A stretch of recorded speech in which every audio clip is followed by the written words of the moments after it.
Good morning, everybody. It's your boy Keith, aka Mr. PMD. Over here in the home garage, got the Aristo behind me. So this video is purely going to be about disc type. Now, I created a 5-part series over my Instagram talking about disc type and the importance of it. And I have a set of wheels that I think is going to perfectly demonstrate what happens if you don't have your wheels built correctly, or if you're dealing with the used set of wheels and you want to know if they're going to fit or why they don't fit.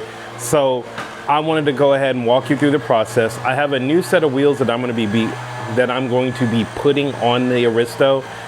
I'm going to be putting the Aimgain GVSs up for sale. I had fun. They're a great set of wheels, but now it's time for me to run something different. And I thought this would be a perfect opportunity to show you why I've invested so much time and energy to understand how to spec Japanese wheels correctly for you. So that way, when you contact me for your own set, you don't have to go through what I've gone through. So let's go ahead and let's walk through this process, and I'm going to show you. Welcome to, well, why don't they fit? Or should have got the right disc type the first time. All right. What I have here is a set of Leon Hardiritt Seeles.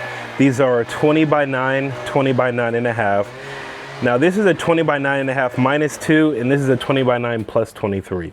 Now, the reason why I'm talking about will they fit is because if you notice over here on the Aristo, I have the LS400 front big brakes. Now, these brakes require an H-disc, which these wheels are, as you can tell. There's very little clearance here. So these wheels require the H-disc because of the brake calipers. Now, the Aristo or GS300 from the factory can run a low disc in the front because the brakes aren't that big, but when you upgrade your brakes or you run a big brake kit, then they are not gonna clear. So that's why these set of wheels aren't gonna clear in the front, because it is a low disc. So, as you can see here, the disc type here is a low disc. Now the low disc, we're meaning this is how much clearance you have from the face of the wheel to the back of the spokes. And as you can see here, the Leon Hardiritt Seele 20 by 9 plus 23. So I've already tested these wheels before, but I'm gonna show you exactly what I'm talking about. The difference between the H disc in the front. Now again, there's a low disc in the back. This wheel is a super low, so this will definitely clear the back. But let's go through the process together.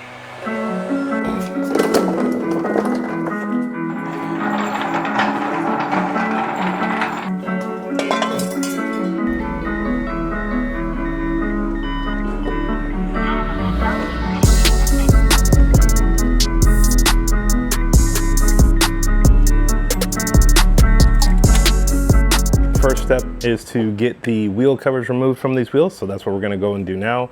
Then I'll jack the car up, get the wheels off, and then we'll go to the next step here.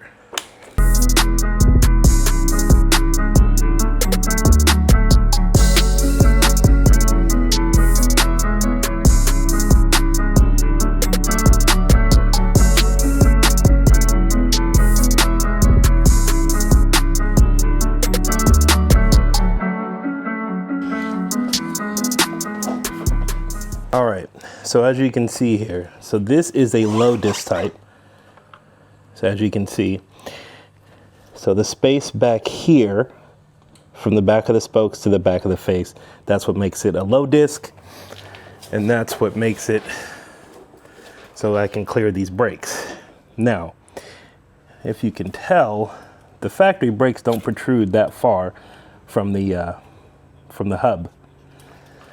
So this is a low disc, meaning it has a lower clearance from the back of the spoke to here. So this low disc will fit like most front wheel drive cars, Hondas, things like that, or rear wheel drive of most cars, sedans, things like that, like the Aristo. Because this is a -1, I'm sorry, I said it's -2, it's -1, obviously meaning the center line of the wheel is 1 millimeter behind the half point of the barrel. Now that's the center line of where the wheel bolts to the car itself on the hub, not the actual center line of if you divided the wheel in half. That's just from where that is. So it's 1 millimeter behind the center of the wheel. So when we get this one on, you'll see exactly why this low offset's gonna stick out so far, but I think I'm gonna be able to make it work with maybe some light fender work.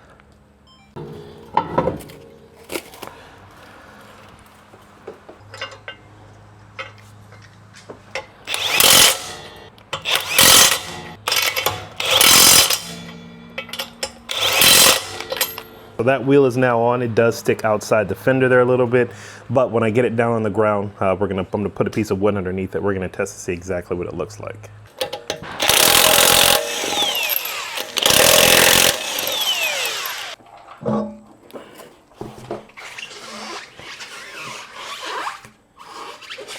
So as you can see, the H disc here, so this has way more clearance from the back of the spoke to where it mounts to the hub versus this low disc here. Hence why it won't clear the brakes. Hence why I need wheel spacers. Typically I would order hub-centric wheel spacers if I was going to use them, but just given the time crunch, I had some laying around. I think I originally had these. These are some Amazon wheel spacers. So I have 5mm and I have some 3mm wheel spacers that I'm going to be trying to stack up to see exactly where I need to be. I think I can get away with 8mm, so it's either 5 or 10. So we're going to try out with these and see exactly where we are. All right, so let's get this wheel on. And as you can instantly see,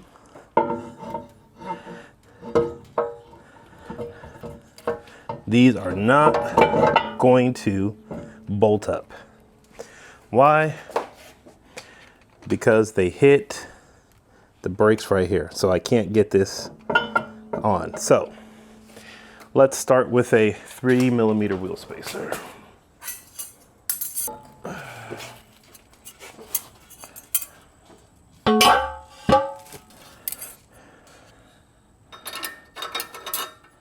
All right, so we got the wheel spacer on first. Oh, and nope, still don't clear.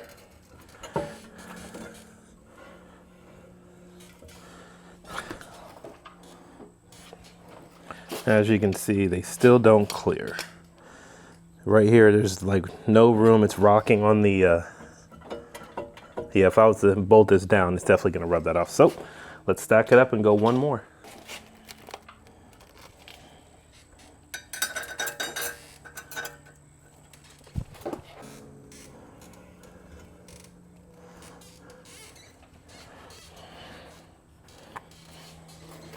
All right, still does not clear.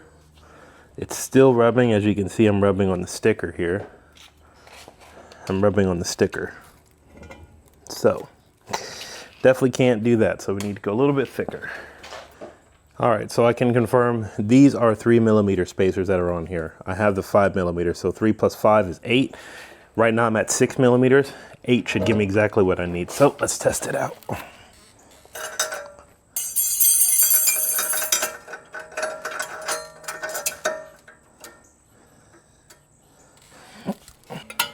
There we go.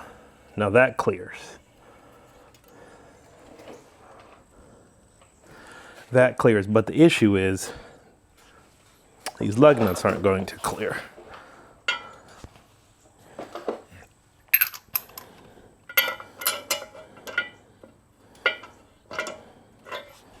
Yeah. So I would need extended wheel studs. So this is the issue you're going to run into when you don't get your wheels spec correctly. Since you can only get a 5 or a 10mm spacer, extended wheel studs would be needed, which I'm okay with given the situation. Typically I wouldn't.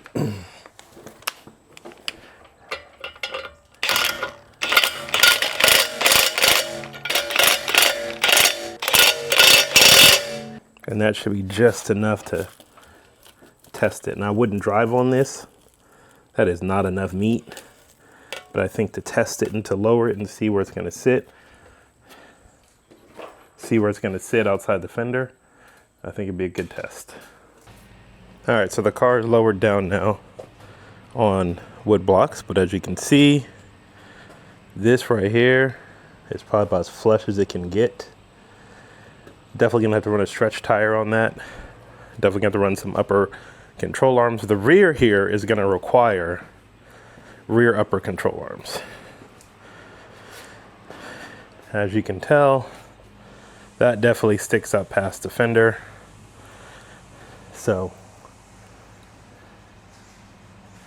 That definitely sticks up past the fender, at least a good 5mm. So it's definitely gonna require some rear upper control arms to get that to fit. A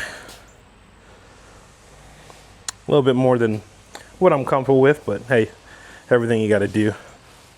All right, so that's it. As you can tell, this is what happens when you don't get wheels right the first time. It's a little hot here. I'm in Jacksonville, Florida. It's a little hot, a little sweaty. So just to recap, definitely gonna need to get some extended wheel studs or some, I don't really run a 10mm spacer. I like the 8mm, but you can't get an 8mm spacer.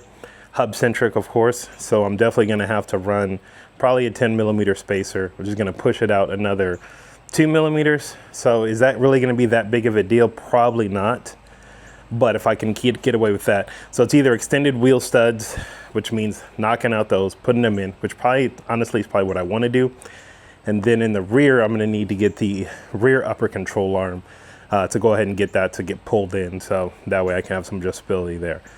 Then I'm gonna be running a stretch tire. So I'm thinking a 225, because the front's a 9. So if I run a 225, 35, that's gonna give me the stretch. And in the rear, since a 9.5, I can run a 235, 35 in the rear, maybe a 245, 35, but with this, as much as this is sticking, I'm probably gonna have to run a 235. So that's more of a stretch than I'm used to. Actually, not really, because on the 460, I'm running a 255 on a 10.5, and so that obviously has a lot of stretch to it. So we'll see what we can do. So either way, that's it for now. This is the final wrap up of why this type is so important when it comes to fitting your wheels. So stay tuned. This Aristo is a constant evolving project. I'm actually going to put these wheels up for sale. They actually are up for sale now, so just depending on when this video comes out. But the wheels are going up for sale. I'm doing a stupid buy it price. I'm ready to go. I'm doing right now I have it up for 35, 3,000 or best offer. I'm ready to let these go. Now that's wheels and tires. These tires are only a few months old, so they're basically brand new tires. I want to help somebody out there get a dope set of wheels. They are the brushed silver with the hyper silver with the brushed lip on one side and the gloss black with the polished lip on the other side, but it gives a nice little twist, a very unique set of wheels. So with that being said, I'm gonna wrap it up. I'm gonna get this car put back together, get it moved over and move on with the rest of my day. But as always, remember to redefine your limit. Everything you've seen here is available at pmddriven.com. Go over to the website, check it out, buy a shirt, buy a hat, buy some parts if you're looking for anything. I've just recently lowered my prices. I've recently lowered my shipping. So I'm on a path to become one of the largest aftermarket websites in the industry. That is my goal. I will not stop. I also want to become an automotive YouTuber. You know what? I just love building cars. I love talking to each and every one of you at the shows. I love the car culture as a whole. So that's my goal, become an automotive YouTuber while building one of the largest aftermarket parts retailers. So what's next for the build? I've got the LS460, I've got the PPE headers on there now, so I don't